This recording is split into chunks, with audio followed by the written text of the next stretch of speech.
Saudara, hari ini retret kepala daerah digelar oleh Kemendagri di Akademi Militer Magelang. PDI Perjuangan melarang kadernya yang menjadi kepala daerah untuk hadir mengikuti retret di Magelang.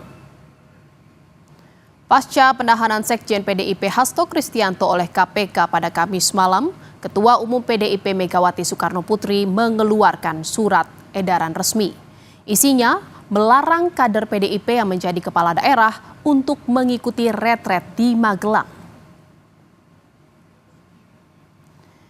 Instruksi itu tertuang dalam surat nomor 7294 yang diterbitkan pada Kamis 20 Februari 2025. Ada dua perintah. Pertama, meminta para kepala daerah dari kader PDI Perjuangan menunda keberangkatan ke Magelang dan jika sudah terlanjur berangkat diminta berhenti.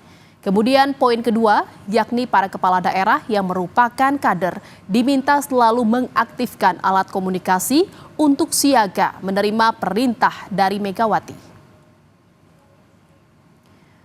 Masinton Pasaribu yang merupakan kader PDIP yang terpilih menjadi Bupati Tapanuli Tengah mengatakan lewat pesan yang diterima redaksi Kompas TV, untuk sementara saya menunda keberangkatan ke Magelang sampai ada arahan lanjut dari Ibu Megawati. Seluruh kepala daerah seharusnya ikuti retret di Akademi Militer selama 1 pekan dari 21 Februari hingga 28 Februari. Kegiatan itu sejalan dengan surat edaran Menteri Dalam Negeri.